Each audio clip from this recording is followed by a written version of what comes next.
Doncic, one-on-one with Doncic, step back, three-pointer for the game. You eat that! Oh my word! Luka Doncic, how many times has he done it? The Slovenian sensation, drill the game winner. Does this look familiar to you? Gobert is up here. Doncic maneuvers for the lead. Got it! What a shot! Dallas has taken the lead.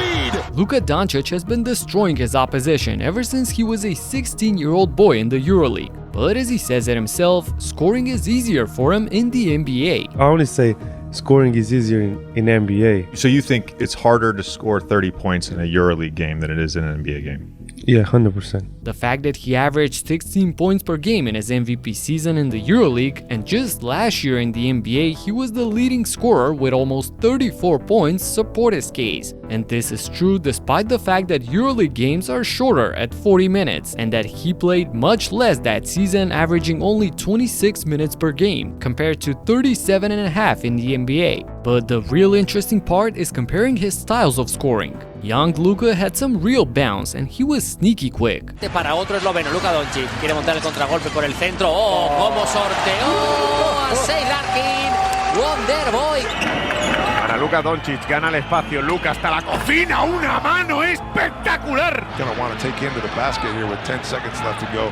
Game clock here. Doncic goes to the basket strong and says, "Get out of here!" As he screams to the crowd and chest bumps, goes up strong over Gabriel and just throws it down. But even more impressive to me is the hang time and the aerial acrobatics.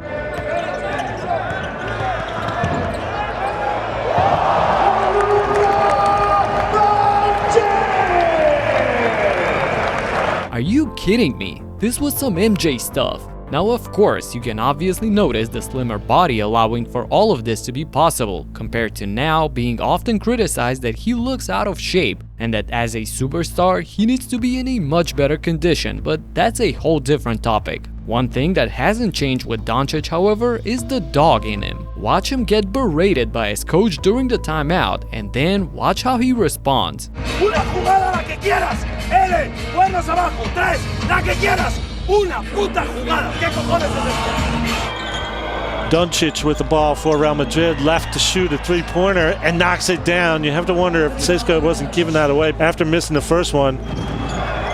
Doncic left alone. He'll try it again. Three-pointer, second one for the 16-year-old. Kind of keeping Madrid close right now.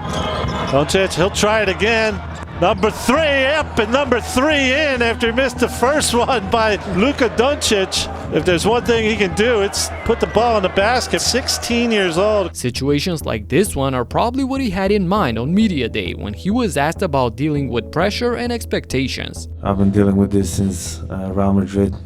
So I'm used to it. But I think for the whole team that should be as motivation, you know. You did something good, so people expect you to be good. And that's a good sign. But back to Luka's point, he listed the shorter games and the smaller courts as two important factors making the EuroLeague a tougher league to score 30 in. And while having 8 less minutes is huge, and I agree about that, I also checked the court dimensions, and the NBA half court is like 2 iPhones longer and 1.5 wider. That doesn't really impact spacing in my opinion. What does make a big impact, however, is the lack of defensive 3 seconds in the EuroLeague. So the rim protector is pretty much always there, and finishes at the basket are much more difficult. Then, hand checking being allowed in Europe enables the defender to be much more aggressive. Also, a huge thing that I've talked about in a previous video is the fact that in the EuroLeague, coaches have a gigantic authority and control. And of course, what does every coach want? Teamwork. No superstar hero shots, no 30 field goal attempts by a single player, nothing like that.